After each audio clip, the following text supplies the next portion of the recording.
Okay, there it goes. Now I hit this button.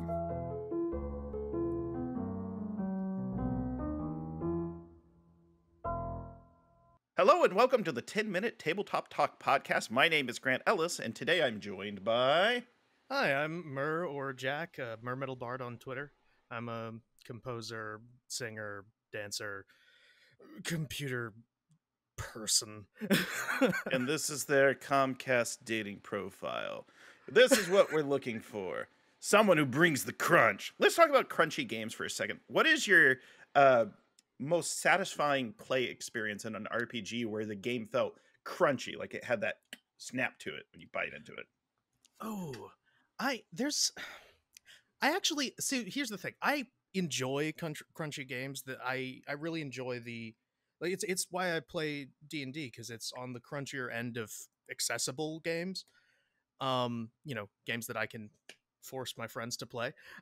Force them. But it's so but I've mostly played, more fluffy narrative type of things. But I I don't have a specific experience in mind, but my favorite experiences have all been along the lines of finding a way to ridiculously min-max a character and then never using that skill until it's absolutely necessary. Like I've got a barbarian druid barbarian character that's absolutely unkillable with 6 charisma. You So read he my tries mind. to I was talk going to his ask way a out of question. everything.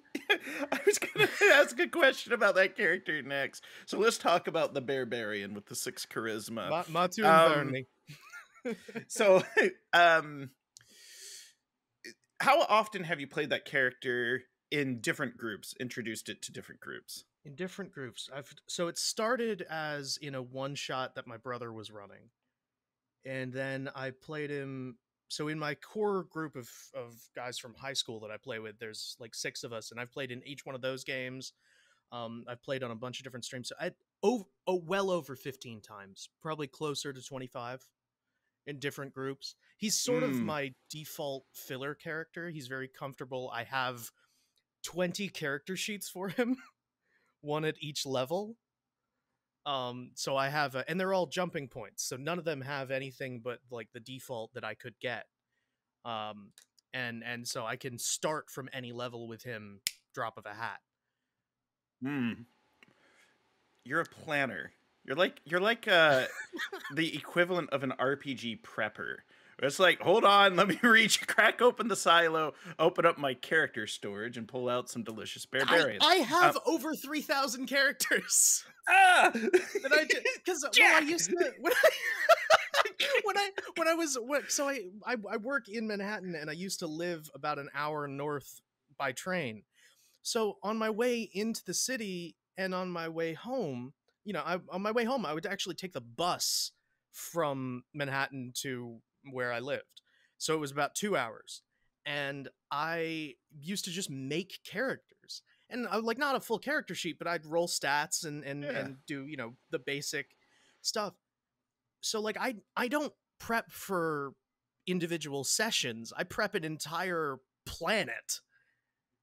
And then I'm like, here is a sandbox that is the size of an actual city. Have fun. Oh my goodness, that's great. Like I have plot hooks, but Yeah. Tying into that, about how long would you say you spend on average on a character concept? I was talking with other people about character concepts. So when you come up with a concept for a character, about how long do you think you spend? And I know there's probably some variability. There is variability, but it's dependent on the context. So if I'm going into a campaign as a player and I want to play a character, I'll probably spend a good deal of time on that concept before I even start looking into, I'll read through the mechanics first. And before I start picking out specific mechanics, I'll be like, what do these mechanics feel like they could allow me to do? And I'll probably spend a good couple hours on it. If I'm making an NPC that may or may not be used, 5 minutes outside. I establish, what the character might be. I use the standard array for, and this is D&D, but it applies to every other system I've ever played. I use whatever the standard array of stats is because most systems have that. I pick a voice and I write it down, and I pick, which is usually an impression of somebody, and I pick or something close, and I just write down a general, just one sentence description. Here's a question about the impressions of someone.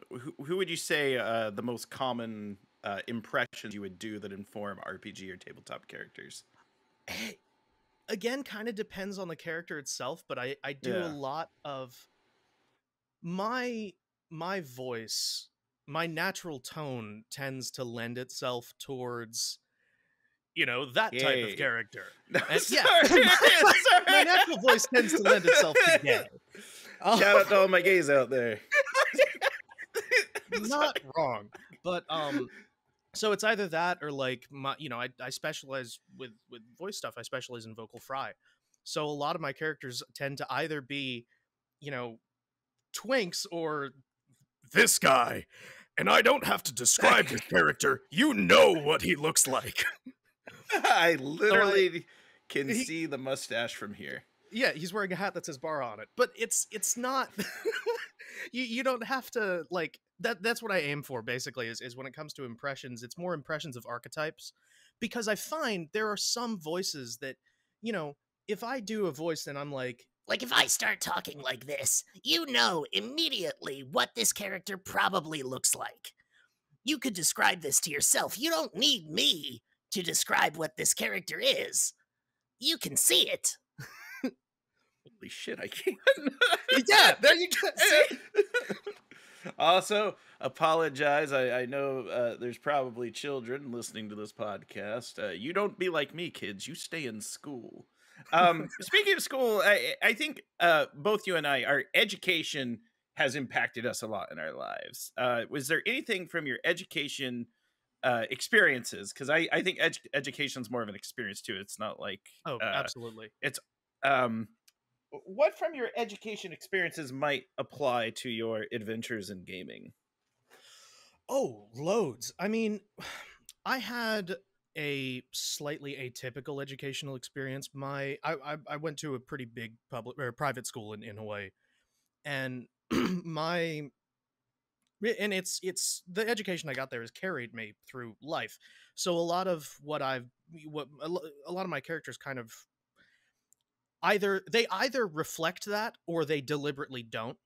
But it in terms of role play, because I have the education to and the experience through that education to basically look at any situation and be like, I can figure my way out of this.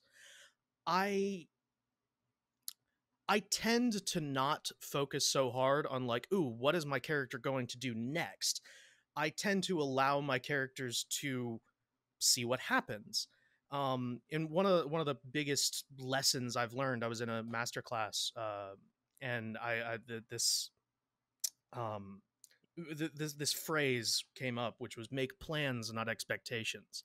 And it's kind of just a change in language. If you think about it, the words kind of mean the same thing, but they really don't. If you plan to do something and then it doesn't go well, then, whatever, change plans. If you expect to do something and it doesn't go well, it's kind of hard to get back on that horse. And all of my characters kind of follow that. Do you think? And role playing follows that, and life follows that. Exactly. And here's sort of my follow up to that. Do you think would you prefer to lean into a villainous role or a heroic role? Villainous, definitely. Yep. We learned that last night. Yeah. Mr. Baldy's body. Wadsworth's the villain? No, it's Jack. It's Merc. Yeah. So, I feel like villainous is, you can make more interesting decisions.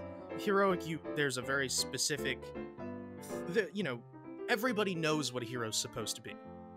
You look at an action that a hero takes and you go, that was heroic or that wasn't heroic. You can't really do that with a villain. There are some things you can say that's villainy, but So, Mer, where can we find you online?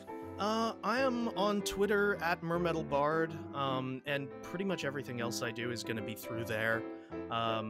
it's, follow me there, or, check in every once in a while. I play every Wednesday in a 5e campaign, and I'll announce it there when I do. Bye.